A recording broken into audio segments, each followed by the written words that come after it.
Alors jusqu'à présent, on a formulé l'énergie potentielle gravitationnelle pour le cas spécifique où on ne considérait que des petits déplacements proches de la surface de la Terre.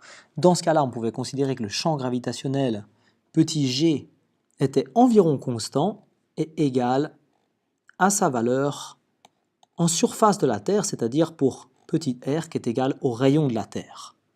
Et ça, on considérait ça environ constant. Si les déplacements étaient faibles.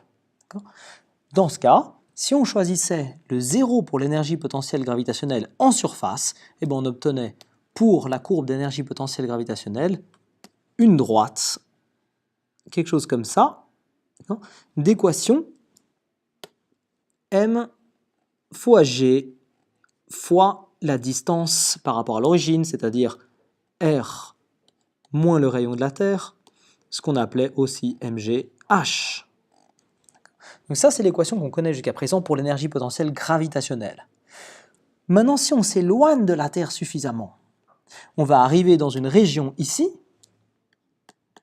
où dans cette région-là, je sais que le champ gravitationnel va dépendre de la distance, il va diminuer avec la distance, de sorte à ce que cette balle qu'on a plongée ici dans le champ gravitationnel ressente une force gravitationnelle de plus en plus faible. Alors à ce moment-là, intuitivement, on a l'idée bien sûr que si ce champ gravitationnel diminue cette courbe, cette droite va commencer progressivement à se courber. Mais quelle va être la forme de cette fonction? Pour trouver la forme de cette fonction, il faut tenir compte justement de la diminution de cette force et de comment est-ce qu'on exprime cette force avec la distance. C'est-à-dire, il va falloir qu'on utilise la loi de la gravitation universelle pour la force gravitationnelle entre la masse de la Terre ici et la masse de cette balle de tennis. Mais pour commencer, il faut qu'on établisse une relation entre toute force conservative et l'énergie potentielle qui lui est généralement associée. Alors, pour l'exemple, on va prendre le cas où on essaie de soulever un sac jusqu'à un casier. Donc dans ce cas-là, on est en train d'effectuer un travail contre la force de gravité qui agit sur ce sac, une force qui est dirigée comme ceci, qui tend à ramener le sac vers la Terre. Et bien si je fais gagner de l'énergie potentielle à ce sac, donc on a une variation d'énergie potentielle ici, c'est que je dois faire un travail sur ce sac, je dois lui transférer de l'énergie. Ça, c'est le travail que j'effectue. Mais depuis le sol jusqu'au casier, si on fait le travail sans fournir d'énergie cinétique au sac, on l'amène d'une vitesse 0 à une vitesse 0, donc on sait que ça va être 0. Par le théorème d'énergie cinétique, on sait que ça, c'est égal à la somme nette des travaux sur ce sac, donc c'est égal au travail que moi j'effectue, plus le travail que la force gravitationnelle effectue.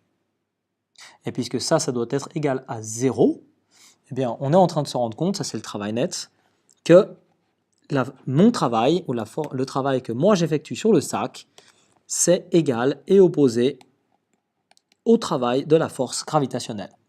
D'accord ? Donc je vais mettre un signe moins ici, je ne vais pas mettre mon travail, mais je vais mettre le travail de la force conservative contre laquelle je suis en train de lutter. Et ça, c'est l'énergie potentielle associée à cette force conservative. Si je fais gagner de l'énergie potentielle, c'est que j'ai dû effectuer un travail contre la force conservative qui agit sur ce corps. Alors maintenant, on va introduire un petit axe orienté. Je vais l'appeler X. C'est un petit peu bizarre d'avoir un axe X vertical, mais je l'appelle juste X pour prendre une coordonnée absolument générale. Donc X, ça vaudra d'autres choses dans la suite. Un axe général, de telle manière à pouvoir exprimer ce travail. Donc le signe moins, je le garde, et le travail de la force conservative ici, je vais l'exprimer comme Fx, donc la composante x selon x de la force, je suppose qu'elle est constante sur le déplacement, fois le déplacement delta x. Donc on voit ici que pour le cas de cet exemple, Fx, étant donné qu'elle est dirigée dans le sens négatif de l'axe dx, ce sera une composante négative, delta de x est positif. Si je le lève, j'obtiens bien un travail négatif pour la force de gravité. Ok. Maintenant, si on y pense, le problème c'est que dans un cas général, Fx n'est pas forcément constante sur l'entièreté du déplacement delta de x. Fx peut varier avec la distance, si on prend une autre force conservative que juste cet exemple-là. Donc pour être général, il faudrait faire attention que ici, pardon, je ne vais pas tirer un trait, ici on peut avoir quelque chose qui dépend de la distance. Donc on ne peut pas vraiment utiliser une expression avec delta, en considérant fx constant, s'il dépend de la distance. On va utiliser un petit truchement. On va considérer des déplacements tellement faibles, voire infinitésimalement faibles, on va les noter donc dx au lieu de delta de x, telle sorte à ce que cette force soit considérée comme constante sur ce micro-déplacement. Donc à ce moment-là, je vais juste écrire fx dx, et ici, je vais avoir du, donc un gain ou une variation microscopique d'énergie potentielle. Ok. Maintenant, on n'aime pas tellement voir des d, donc des différentiels, des éléments infinitésimaux comme ça séparés. On peut les regrouper et faire apparaître la dérivée de cette énergie potentielle en la divisant par dx. D'accord? Donc je fais apparaître d sur dx, donc la dérivée de l'énergie potentielle associée à la force F. J'ai divisé le membre de gauche par dx. Et ça va être égal à la force à un signe près. Donc ce signe-là, je peux le reporter ici. Donc on a trouvé ici une relation entre toute force conservative et l'énergie potentielle qui lui est associée. Alors pour tester que cette relation marche, on va l'appliquer tout de suite à deux cas qu'on connaît. Donc on va prendre deux cas qu'on connaît. À gauche, ici, on va prendre le cas de l'énergie potentielle gravitationnelle et à droite, le cas de l'énergie potentielle élastique. Donc quand je parle ici d'énergie potentielle gravitationnelle, j'entends proche de la Terre. Donc on a situé un zéro en bas au niveau de la rue, et puis je m'intéresse à l'énergie potentielle, par exemple, du système pot de fleurs ou pot d'arbre Terre. D'accord ? Alors, cette énergie potentielle gravitationnelle, on la connaît, UG de Y, c'est MGY. Qu'est-ce qui se passe si je dérive ça par rapport à la distance? Ici, c'est l'axe Y, et que je prends le signe moins. Donc j'utilise l'équation qu'on vient de trouver précédemment. Eh bien, si je dérive UG par rapport à Y, donc D sur DY de UG, eh bien, UG ne dépend de Y que à travers Y. MG, c'est des constantes. Donc les constantes restent devant dans la dérivée. M, G, et puis Y, eh ben, ça fait 1, la dérivée de Y. Donc moins D de UG sur D de Y. Ah, il faut que je prenne un signe moins, et j'obtiens un moins MG. Alors, est-ce que ça, c'est égal à la force de gravité en Y? Checkons. Ah bah oui, la force de gravité en Y est bien dirigée dans le sens négatif de l'axe Y. Donc sa composante FGY est bien négative, donc je dois avoir un signe moins, moins mg. L'énergie potentielle élastique, UR, on l'a exprimé comme une demi de KL carré, où L c'est la longueur d'allongement ou de compression. On peut l'exprimer comme ça parce que c'était une énergie qui était symétrique en compression et en allongement, donc j'avais juste pris L en grandeur, pour l'instant sans m'occuper d'axe dirigé. Très bien, donc ici, la coordonnée, c'est L. Si je dérive ça par rapport à L, et je m'intéresse uniquement à la grandeur de la force maintenant, je dérive ça par rapport à L, je vais obtenir une demi, alors les constantes ne changent pas, par contre, je vais dériver ça par rapport à L. L au carré. Alors L au carré, ben, ça veut dire que le 2 va venir devant, j'aurai donc 2 fois L. Il faut descendre maintenant la puissance d'un cran, donc ça va être L à la puissance 1, 2L. Les deux vont se simplifier, et je trouve KL. Ça, c'est bien la grandeur de la force élastique. Donc encore une fois, ça marche. D'accord ? Force élastique. Alors, Maintenant, si on voulait introduire un axe dirigé pour faire les choses proprement et vérifier qu'on peut bien trouver la composante de la force élastique, ça devrait marcher aussi. Ben, prenons un axe à ce moment-là x, on va le faire partir depuis l'origine 0. On peut prendre un axe x comme ceci. Et ce qu'on peut faire, si je vais effacer maintenant ce qu'on a là, c'est qu'on peut essayer de chercher la composante x de la force élastique. Alors à ce moment-là, il faut juste écrire que UR, on va l'écrire comme 1/2 de kx carré. Ça ne change absolument rien, puisque x, lorsque x est négatif, x carré va de toute façon donner une énergie potentielle positive. 1/2 de kx carré. Je vais dériver ça d de UR par rapport à la coordonnée spatiale, x. Je prends le signe moins. Je vais donc obtenir moins 1/2 fois 2 kx. Alors, est-ce que ça joue? On va voir si ça, c'est bien égal à la force élastique composante x. Ben, si on regarde la force élastique sur cette masse, elle est bien dans le sens négatif de l'axe des x. Alors si on regarde ces deux exemples, il y a un point commun dans ces deux exemples, c'est que la force conservative qui est présente est toujours dans le sens de l'énergie potentielle décroissante. Donc ça, c'était l'axe croissant pour l'énergie potentielle gravitationnelle. La composante FGY était négative, FG pointe vers là. Pareil pour la force de rappel élastique, si on regarde la direction de cette force, elle est vers la position d'équilibre du système. Donc aussi vers l'énergie potentielle décroissante. Qu'est-ce que ça veut dire? Ça veut dire que si on relâchait ces systèmes, on relâchait le système pot-terre ou le système masse-ressort, eh bien, spontanément, la force conservative qui est présente dans ces systèmes va faire décroître l'énergie potentielle de ces systèmes. Et ça nous amène directement à traduire en français le principe qu'on avait écrit ici, parce qu'il ne faut pas oublier qu'en fait, la dérivée par rapport à x pour un physicien, elle a une signification physique, c'est la variation de cette fonction-là par rapport à la distance. Comment est-ce que UF varie avec la distance? Ça, c'est la dérivée de UF par rapport à x. Plus techniquement, le taux de variation par rapport à la distance.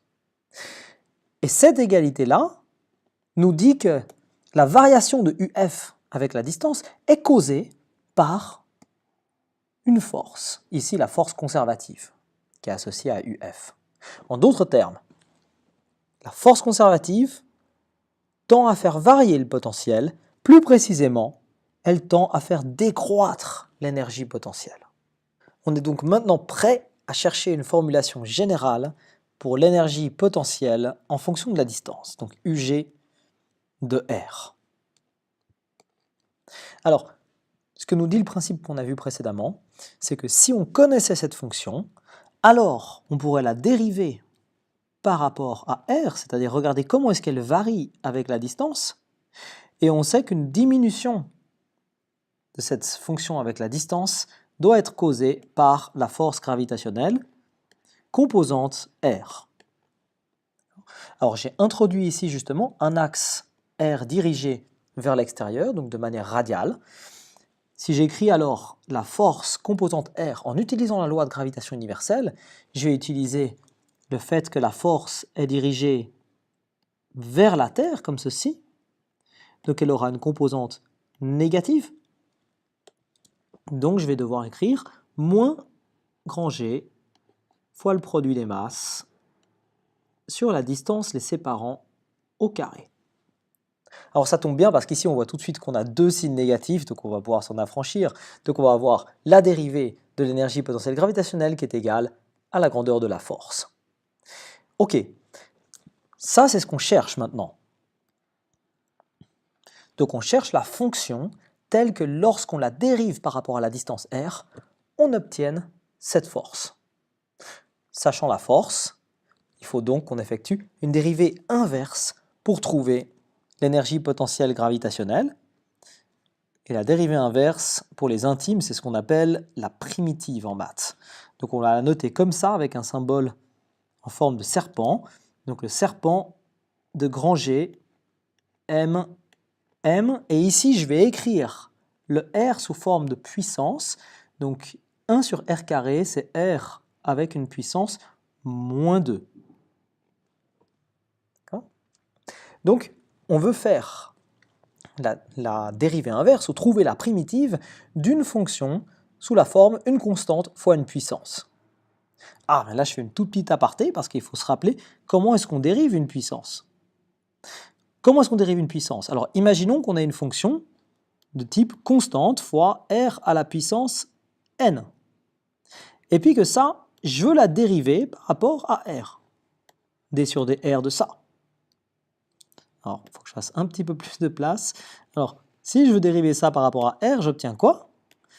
Eh bien, la constante ne varie pas avec la distance. Et d sur dr, pour le physicien, c'est comment est-ce que cette fonction varie avec la distance r.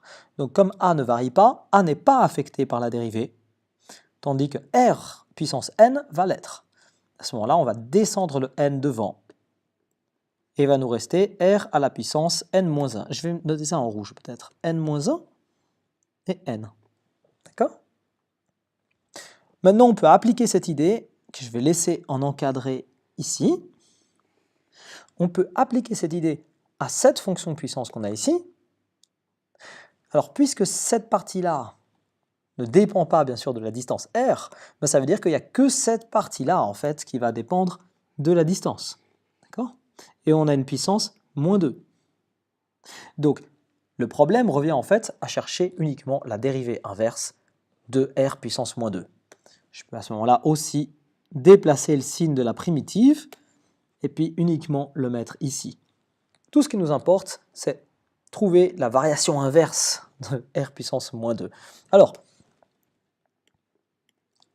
ça va donc pas être affecté par notre calcul.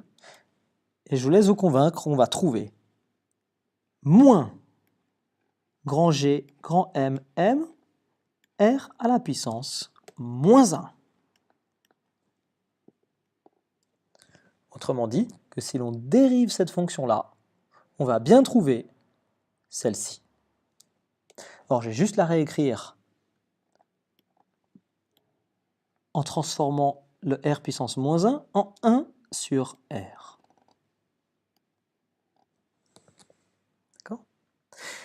Ok, on a presque fini. Il nous manque juste un petit truc à réfléchir, c'est que la dérivée de n'importe quel terme constant est nulle. Autrement dit, je pourrais très bien rajouter ici une constante, que je note C, italique, comme ça.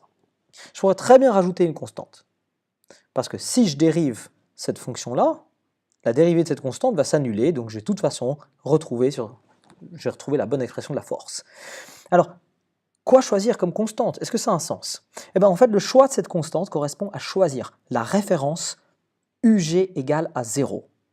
Pourquoi? Parce que pour le petit r où ce terme vaudrait 0, eh ben, l'énergie potentielle gravitationnelle vaudrait C.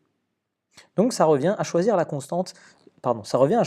la référence UG est égale à 0. À nous de faire le choix. Où c'est qu'on veut la mettre? A priori, le choix est arbitraire, mais il y a certains choix qu'on va privilégier en physique. Alors, à prime abord, on pourrait penser que petit r égale à 0, donc que le centre de la Terre est un bon choix ici.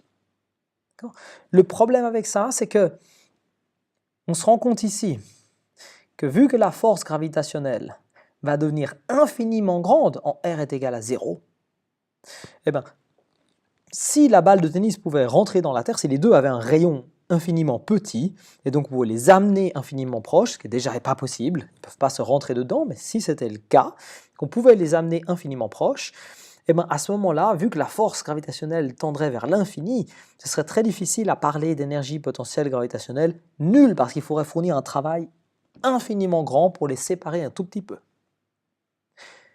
On va aller à l'autre extrême. La force gravitationnelle diminue avec la distance. Donc en r est égal à 0, elle tend vers l'infini. En r qui tend vers l'infini, elle tend vers 0. Donc ça veut dire que si je pouvais amener cette balle vers l'infini, alors elle ne ressentirait plus aucune influence gravitationnelle de la Terre, et dès lors je pourrais la bouger autour de l'infini, donc effectuer un travail sur cette balle, et puis en fait ce travail serait absolument nul. C'est-à-dire que cette balle ne gagnerait ni ne perdrait d'énergie potentielle.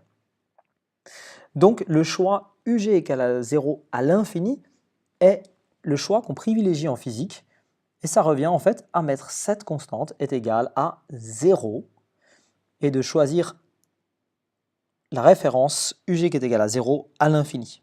D'accord? Donc c'est ça que je vais mettre ici. Ce terme-là, on le choisit comme égal à l'énergie potentielle gravitationnelle, ce qui implique qu'en l'infini, ben ça c'est égal à 0, parce que quand R tend vers l'infini, ça tend vers 0.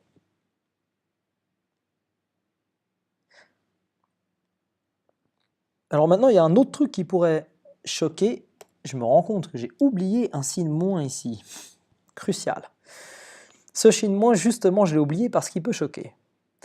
On est en train de dire que si on fait ce choix, l'énergie potentielle gravitationnelle est nulle à l'infini, c'est notre référence à l'infini, alors partout ailleurs, elle est négative. Ça pourrait déranger, mais moi, ça ne me dérange pas tant que ça, si on y pense.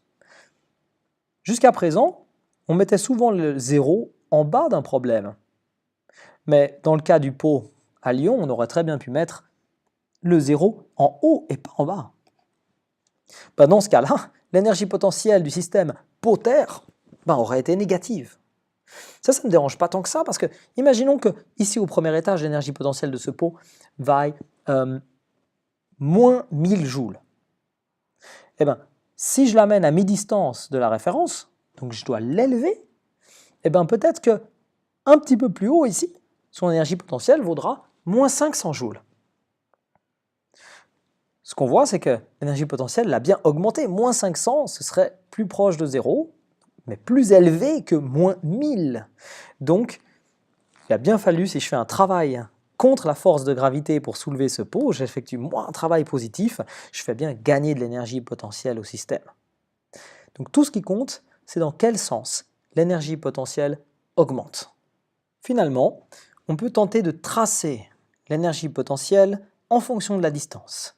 Alors, c'est une fonction ici qui est proportionnelle, on voit, à moins 1 sur R. Donc elle va dépendre de la distance en moins 1 sur R. 1 sur R, vous avez une idée de comment ça varie, c'est quelque chose qui est hyperbolique, donc je le mimique ici. Ça va tendre vers 0 lorsque R tend vers l'infini. Si on prend le signe moins de cette fonction, on va prendre la symétrique par rapport à l'axe R. Donc on va avoir quelque chose qui va venir ici de moins l'infini et qui va augmenter comme ça, hyperboliquement, vers 0 à l'infini. Alors maintenant, si on a mis la Terre sur cette courbe, si on a mis la Terre, clairement, on ne peut pas rentrer à l'intérieur de la Terre, ici, avec cette balle de tennis. Donc on suppose qu'on va oublier juste, pour le moment, cette partie de la courbe. Et maintenant, si on s'approche suffisamment de la Terre avec la balle de tennis, disons à une distance comme ça, donc je suis à ce petit delta R pour des tout petits déplacements proches de la surface de la Terre, eh bien on se rend compte que sur ces petits déplacements, la fonction en moins 1 sur R qu'on vient de tracer est quasiment linéaire. On pourrait peut-être l'approximer par une fonction linéaire dans cette région-là.